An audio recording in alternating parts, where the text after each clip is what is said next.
Oh my God. Thank you guys so much for coming to check this out. Of course, I think we're waiting for our guests here to come down. But I hope you guys like that. Of course, there's a whole other chapter, even more, to the TNA saga. Hopefully you can see why we needed more time to tell that story. So, I guess I'll try to announce them and we'll see if they'll come through the door. But coming back up here, give an applause for Jeff Jarrett, Chris Jericho, and Karen.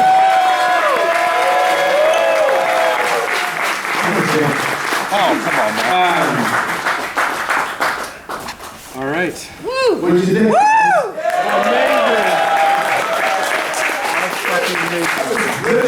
What a great opening 2 episodes. I was just telling Chris as we were coming down the steps, and this said the Mutual Admiration Society, but shout out, not just what he says, and I know these guys are the ones that write it and they collaborate, but Chris is kind of, he gets maybe a little bass, but the authenticity, the drama, it really does, because I've seen screeners, and as, you know, going through it, and there's probably, I don't know, there's some doc footage in there behind the scenes. I don't know if y'all saw Brian Christopher, and the gentleman that Brian was talking to is my grandfather, so I got emotional seeing that. But just kind of all that, but the narration and how it all came together,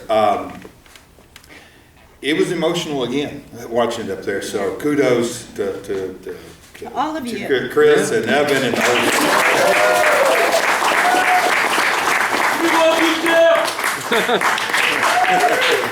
Let me ask a question to both Karen and Jeff. How is it for you guys to see this story? Because it's just as much your story as it is the TNA story. And it's raw and it's bare. And it gets even rawer in episode 3. How is it to watch it in a room full of people like this and seeing it all up there?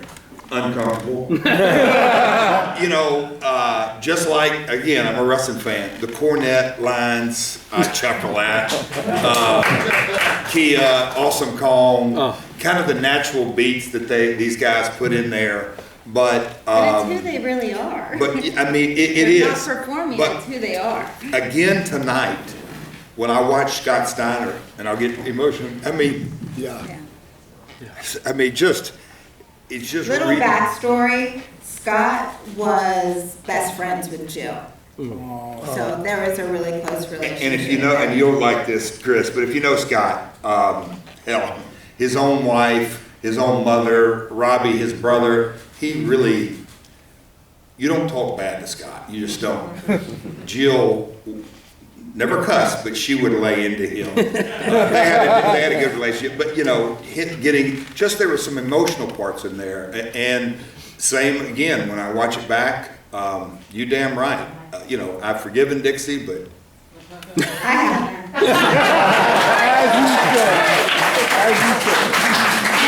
I'm going to cut you off. Since you said that name, I'm just going to slide there. Go ahead, Chris, take back over. To be honest, in the beginning of this, when Jeff asked me, I was completely against it. And then he was like, well, it can either be about TNA without Jeff, or it can be about TNA with Jeff. And obviously I love this man more than anything. So here I am. But throughout this process, I found out a lot of things that I didn't even know, that I was not aware of. I guess because we never discussed it, and I was off limits to discussing it with anyone else. It was our private life. So I thought that the problems with Dixie started with us, with that whole situation. I had no idea that they started back when Jill was diagnosed with cancer, or that there were power plays made when Jill passed away.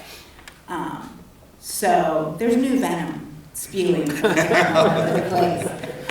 But at the same time, it's all very therapeutic, I think. And I'm glad we did it. I think there's a reputation that Evan Evan Husney is the creator and the Brilliant. But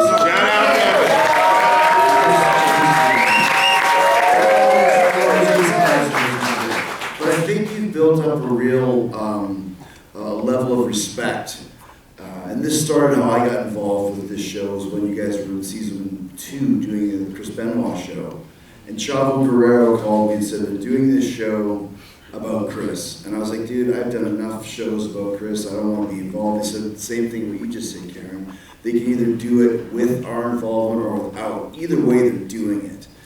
And then talking with Evan and Jason and realizing these guys really do respect the business and understand it. Suddenly then I get involved to start narrating.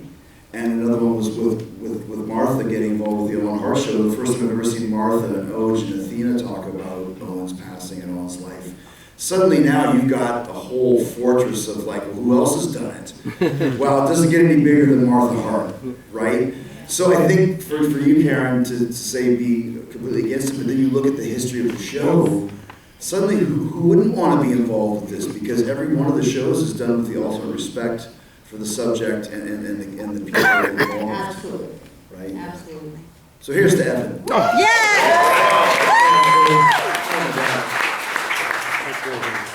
Yeah, I mean, this is a crazy journey to get to where we are here with this, because I don't think you knew about this until recently, but behind the scenes over the last couple of years, we wanted to do this as a standalone 6-hour program was how we envisioned it originally. As it's called like the 6 sides to TNA, and it was going to be the whole story, not just the Jeff years, but the Dixie years, the Billy Corgan years, maybe even the modern era, Scott D'Amore, all that stuff. And it was going to be kind of a spin-off thing. And but you know, when we pitched the device, it was sort of like, well, Darkside's the brand. You know, Darkside's doing, you know, really well. Could you guys do this for Darkside? And I was like, I don't know how we can fit that story into our format. So we thought, well, if we could kind of center it around Jeff and Jeff's story, his trajectory through this company, there's a lot of, you know, very dramatic and emotional beats throughout just the rise of this company. And so we started out doing it as a 2-hour show. We've done 2-hour shows in the past. And so we did that. We started editing it, and it was a couple months ago. We were like, this is not going to work. Because it was like really condensed. We were, you know, breezing past things, cutting things out, and I was getting really worried, really panicked. And so we begged and pleaded can we get a 3rd hour for this show? And I'm so glad that we did, because even though we had to start all over. Shout out, Peter. Give us the 3rd hour. He gave the 3rd hour. The man with the power. He's speaking himself. But yeah, thank God for that, because this would be a totally different show without that. But now it's our most epic thing we've ever done in length for this show, so pretty cool.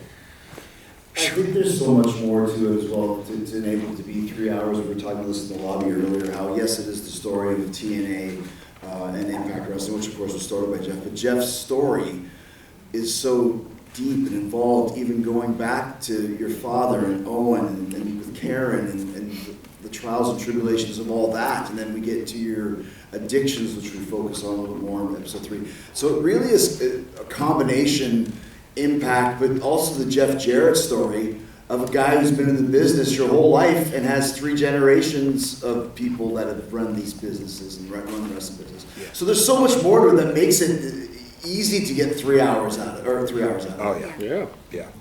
The footage, you know, me in the ring refereeing, just a little bit, me sitting down, there's a little piece of, I sound like a hillbilly now. As a 19-year-old, I really sounded like a hillbilly. But I was reading that poem, Don't Quit.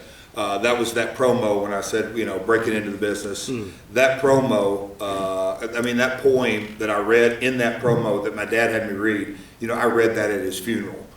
So there's so many kind of emotional pieces that, yes, for me personally going through it, but we touched on, and, you know, the Hardys and so many people gave their time to make this. So I'm grateful for all that as well.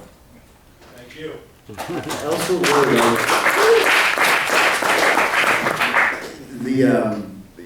one of my biggest influences in wrestling business to get into was Owen Hart. So anytime I can kind of see any footage of him, or even if there's some other pictures that we haven't seen in this, but I really liked and really it really hit me with you and Owen being such good friends in that you both grew up as sons of a wrestling promoter. And, you know, you're refereeing at 17, so did Owen. You know, I think of like the Armstrongs, and I think of the Von Erichs, I think of like all of these kids who were, you know, sons of promoters. You know what it's like. We don't know what that's like, only the few. Like you and Greg Gagne and you know, Owen and Brian Armstrong and, you know, whatever, could sit down and have a Art Bar or whatever, have a conversation about this, but most people would never understand that. Yeah, and you know, and I don't know if we're supposed to be doing a Q&A. I feel like but I could go into that story alone right there with me and Owen, because I'll never forget it. You know, Brett, he had already been champion. Him and Owen come to Memphis. We're still running the territory. Brett had gone out and watched opening match, and he came back through, and he's bitching about Memphis. The canvas is torn. But I say this, you know. But Owen, from the day we met, happy-go-lucky and laughing and cutting up, and we're gonna go do this, but it's like we never had an introductory or warm-up. They came in the dressing room. Hey, Owen, dress around there. We were second-generation guys. And you know, and I know I've told Owen this. You know, I looked up to him kind of from day one. He was a year or two older than me, but I'm just like, all the promoters' kids, and this is, he would chuckle, but all the, you know, promoters' kids that I had met or been around, I'm like, these guys are freaking wacky, man. I hope I don't turn out like that. But Owen was the real deal from the day that I met him. And always different, and yeah, so we bonded over being in car rides. We would laugh and cut up, and he would do his Stu impersonation. Anyway, I could talk all night about that because I miss him to this day. Yeah, totally. If Owen would call Stu in the middle of the night and pretend to be various people. And one of them was this guy called Reg Parks, who makes belts. I think he's still alive, but he makes like pro wrestling title belts, right? So Owen would call Stu at like 2 in the morning and be like, Hey Stu, it's Reg Parks. I always thought I could take it, but you never gave me a shot. You're scared. And then he'd hang up. His own father. Yeah. They call back.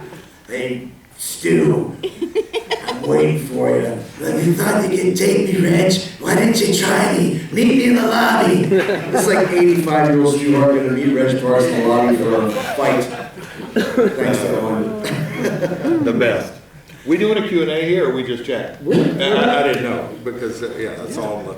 I'm open for anything. I don't know, because I could, what I'm saying is, I could respond to that story right there, but if I don't need to, we'll get into Q&A. Well, should we, does everybody have Yeah, do we have questions? I'll walk around with the mic. You want me to be the little... Sure. Let's do it. How about that? I'm gonna go right Quickly, just a fanboy. I'm so honored to be in front of you guys because I've been a fan since middle school, and I used to call myself the chosen one and call people slap nuts in middle school, and I got into a lot of trouble. So thank you for that. And as a teacher now, I know. Before you, can we ask what's the origin of slap nuts? Oh. Yeah. People want to know, right? Well,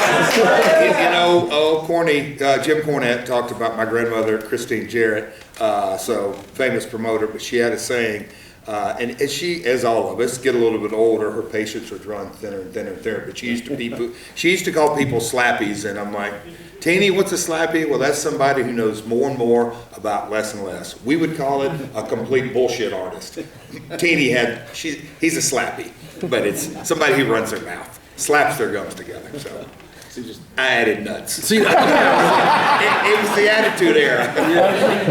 And finally, I got emotional when you spoke about your wife because I lost my mom to cancer 8 years ago, so I know that pain. Yeah. And 8 years later, I'm still getting over it, just making a connection. Anyways, my question, in terms of bringing this show, this is really to all of you as narrator and even sometimes a guest, producer, and people who just told their story, what do you find the most difficult part it is to tell this story to an audience without knowing how people might react to it or how people might take it in, because these are things that we're all learning now in real time that we might not have known 10 years ago. Not to get too granular, but I have for years, I didn't talk about the Owen situation. I glossed over it, and I always would divert it and say, if you want to talk about Owen, I'm going to talk about the man he is. I wouldn't talk about his death or anything like that. Then I went through a process and could talk about it more. But I've told different, I've been interviewed multiple times. The dark side, shout out again to a guy named Stu Stone, producer. Stu, yes, give Stu. He's fantastic. He asked me about that situation, and then I don't even remember, we'd have to go back and watch the tape, but he asked a couple of follow-up questions, and I finally really articulated. And when I saw the Vice social media piece they put out a week ago or whatever it was, when I heard it back, and I'm like, yeah, I did say that, because I had never articulated the fact that the thing that's the heaviest to me is that the understanding and realization that I walked where Owen's body, the crater that his body made, and that was really heavy. So when they sent you down for these interviews, I don't know if y'all saw Ariel Helwani today. Yeah. I did an interview with him, and guys that Ariel, like Stu, know the story, care passionately about it, understand, and can just kind of wait. And I got emotional with Stu. It's just I wear my emotions on my sleeve now, and I can tell you for 50 years. You couldn't get a drop of one tear out of my eye, and that wasn't me. It's a little different now, but very emotional. But it goes back to his team. The producers know how to I'm gonna say craft a story, but produce. And you want to say something? Because I don't do a good job of it, but very, very, very skilled at being a good interviewer. Well, I just wanted to ask a follow-up question as an interviewer, if I can. But like that, for you, the whole experience of not talking about it, was that like a byproduct of like the culture, you think, of wrestling and just what was expected of masculinity and the wrestler and the tough guy? And I will not speak for other folks, but I've touched on it before. As a kid, parents divorced at 3 years of age. If I was going to survive emotionally in my father's house, I had to talk shit about my mom's life. I had to talk shit about her and her family. And in my mom's house, I had to talk shit about my dad. And that was kind of emotional. So I learned at 3, 4, 5 years of age, Jeff can put on a mask. And when I needed to put on a mask, that's how I survived. But you were also, I'm going to cut in. Oh, here she comes. You were raised by a grandmother that didn't show emotion. Your mom did not show emotion, besides anger probably towards your father or the business. And your dad for sure never showed emotions. Yeah, a product of the environment. Yeah. I think there's also, once again, the key word, and one of the things that he didn't mention, Jeff, is respect. And it's the fact that Evan and his whole team have respect for these stories. And as a narrator, I don't know everything about the pro wrestling business, far from it. So I'm learning a lot. Like even the TNA saga, I did not know the whole thing. There's another episode coming up later on the season about a guy called Rick Wilson. He was the Renegade in WCW, kind of an Ultimate Warrior knockoff. And I went to Japan with him once in the early 90s, barely knew anything about him. And, I'm not going to say he was kind of a joke in the industry, but he was an Ultimate Warrior ripoff, right? And you're like, okay, whatever. Evan did such a great job in the team of putting together this really beautiful story about a guy who just wanted to be in the business. And that was the role that was offered to him. Any of us would have taken it if we would have had the opportunity. I would never be an Ultimate Warrior lookalike because I wasn't that style, but for him, he took it. Yeah. And who wouldn't have done it? You get a real respect for this guy and the people that loved him, the people that are talking about him. I haven't thought about the Renegade in 30 years, but I walk out of that going, I have respect for this guy because he just did what we all wanted to do, which was try and make it in the business that he loved. And that's, Evan and the guys and girls have done this time and time again with the episodes of Dark Side. Thank you. Yes, well said. Well said. Just one quick thing on that. It was just like a lot of, the reason why we made the show was to humanize the people, I think, that we grew up, idolizing, because we wanted to we were so sick and tired of people making fun of us for liking wrestling. Yes. You know, in school or wherever. And so There you go. if we can make something that would like make other people understand why we connect to these characters, I can make you connect to these characters. Yep. And that's like, to answer your question, that's really what, I don't really think much about the wrestling fan when I'm making the show. I always think about the most cynical person who would never give wrestling a chance. Interesting. That's my only, talk to anybody who has to read my notes. You know, like that's how we crack. That's the secret sauce of Dark Side. It is, yeah. All right, we got another question. Okay. Hi, first I wanted to say to Evan, I've shared my love of wrestling with my son Finn, as Jeff knows. Every time you come out with another season, you're giving me 10 hours with my son that I would not have had before. Oh my God. Wow, that's incredible. Oh, you're making me cry. It's not easy to get a 15-year-old to spend time with his pop. Holy He cow. couldn't be here tonight, but I know tomorrow morning Finn is going to say, Dad, how was it? And after I say fucking awesome. What's one truth you want me to tell him about this show that he should learn when he walks away from it? Either about TNA or about you. What's the one big truth that I should tell him about? Man, that's a tough one. One truth out of that. I think the overriding, took me 50 years to learn, is that process your feelings real time. If you don't, and you know, that's my story. I never did, for 50 years, from early childhood all the way up, never really processed feelings. That would be maybe the darker side. The lighter side. The important side.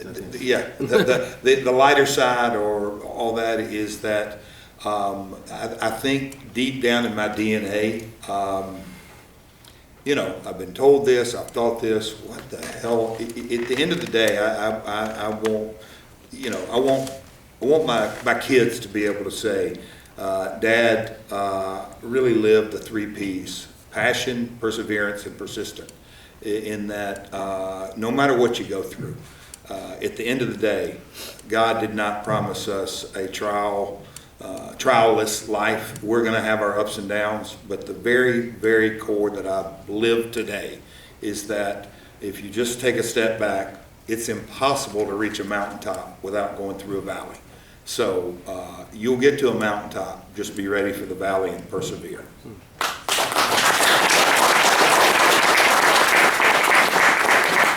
What do we got? Another one right here. Okay. Hi, what's going on, Jeff? So, during the segment about Kurt Angle, I noticed that it was a reference to the TNA video game up there. And I grew up playing the Impact video game. Underrated title, in my opinion. Right on. Yeah. I just wanted to ask if, well, you were a playable character in the game. You couldn't beat my ass in it. You were an unlockable character in the game. Can you take us through what that process was like, getting the video game to come together for TNA? How impactful was it for TNA to have a video game in a landscape dominated by games like SmackDown versus Raw? And follow-up question, why wasn't there a TNA Impact 2? It's all good questions. And you know, the gaming industry, and I'm involved with Acclaim now, he was at a different time. If you're a gamer, you know that if the gamers, shout out to y'all in the room, he was a real different time. But the company, Midway Games, approached us, and they really loved the brand and wanted to dial into it. And when they dug in, hats off to them. They came actually to my house and sat down, and we went into the DNA of kind of the creative process. As you saw in the episodes, my wife was sick. I flew to California a couple of times. But that whole creative arc and process, and if you remember, it's one of, to me, kind of, I could talk forever on this, because the character Suicide that was born in that game, I'll never forget the look on their faces, and I said, hey man, I love this character. I want to make him into a real wrestler. Oh, yeah. And they were like, what the? That blew their mind. So that whole process, and again, this part of the episode, I'll never forget, I could take you, my wife was in ICU, and I'm taking laps of walking to get out of the hospital, and taking laps and doing calls. And I'll never forget that phone call when the Midway executive said, hey, so you won't be on the next call. And he said it fast, and I said, whoa, what'd you say? And that was it. So that whole video game process, I loved it. I was immersed in it. They really dug in, got off, got successful. And if you know anything about it, Midway, not because of us, we were a success. They overextended. They went bankrupt. And so TNA 2 was on the books for years. And then the Hogan years happened, and it all went to shit. And that was it. Okay. Well, who's going to select? She has. Okay. Microphone right now. Okay. So, number one, I was at a WWE National Coliseum event in 1998, and I went to a restaurant after the show, and I saw Jeff Jarrett and Owen Hart, and you guys were busy eating dinner. Wow. I was some, knucklehead kid, and I was like, hey guys, can I have your autograph? And you guys were so kind to me. Sign your autograph. There you go. So, much respect. And my question is, my question to you is, so Jericho, you've been in, Japan in the early 90s when it was a thing, WCW in the mid-90s, ECW in the mid-90s, WWE 2000s, you've been, the king of the castle, obviously AEW. Was there ever a time where TNA was an interest?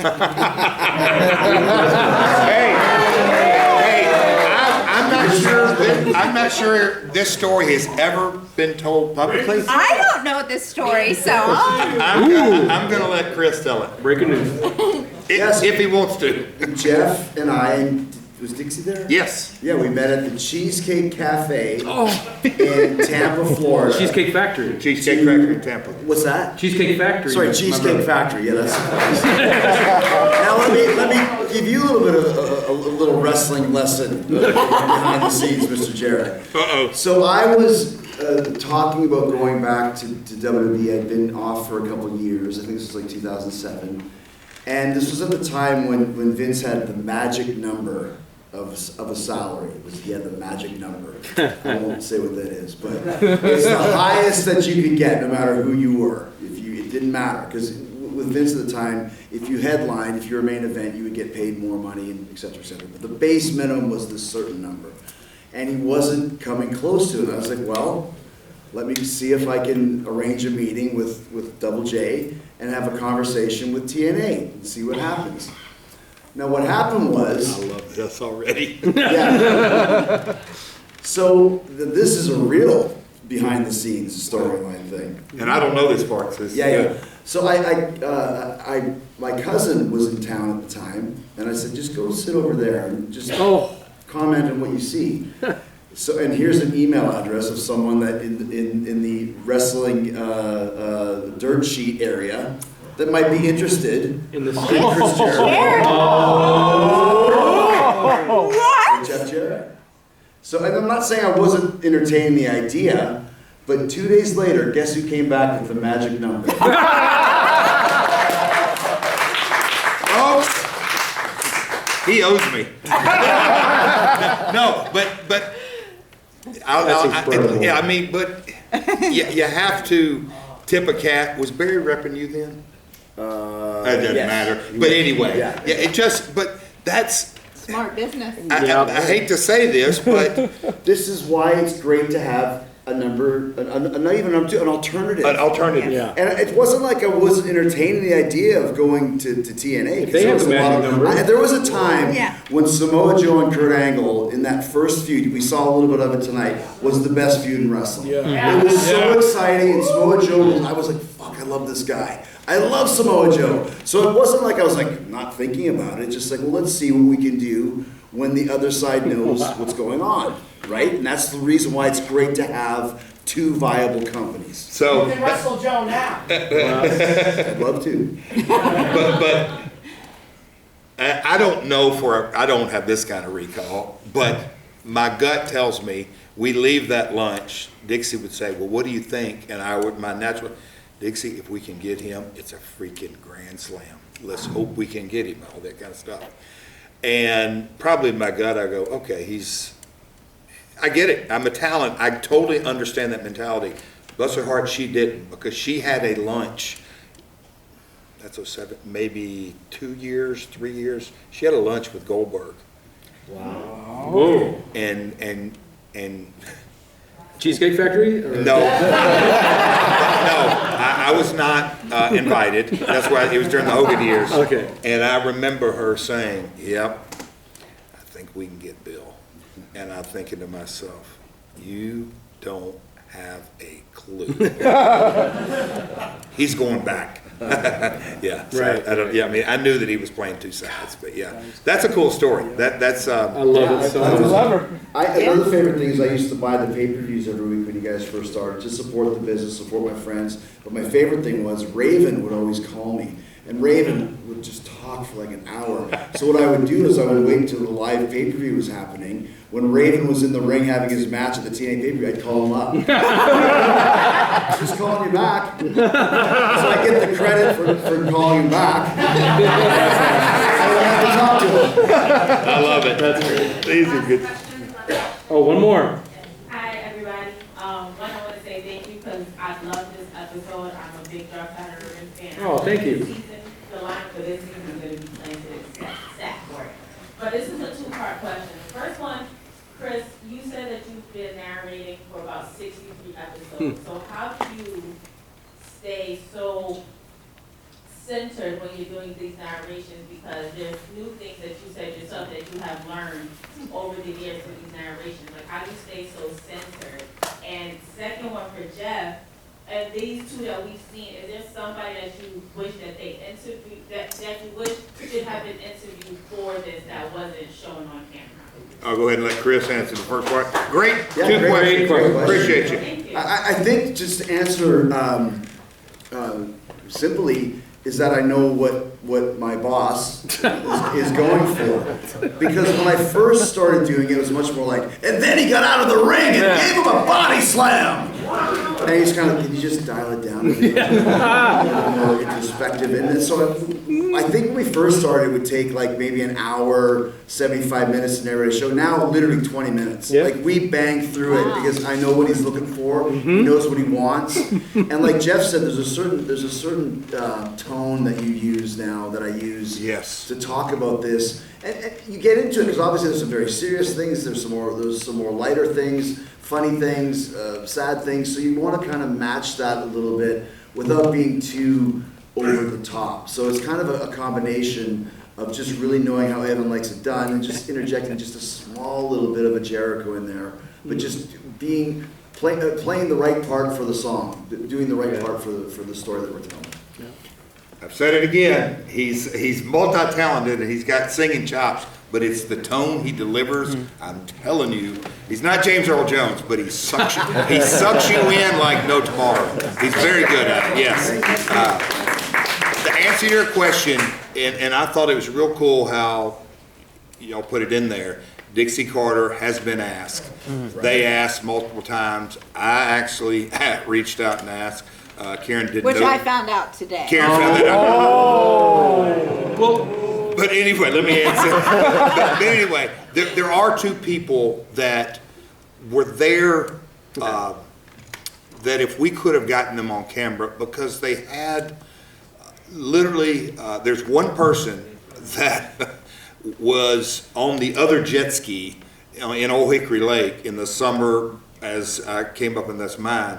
I told JB, Jeremy Borash, that's who I would love to have got on camera, because he was there for it all. I can remember telling him, Toby's a buddy of mine, we're gonna do this, we're gonna do that, we're gonna form the company, and he's like, what are you gonna do? And I said, I'm telling you, he goes, Toby can't wrestle. I said, no, but he can vertical suplex me, and I'm gonna tell his ass to hold me up there long enough, and I can get plenty of publicity out of that. Toby used that in the opening of his concert for 5 tours. he's a better worker than Jelly Roll. Yeah, he was.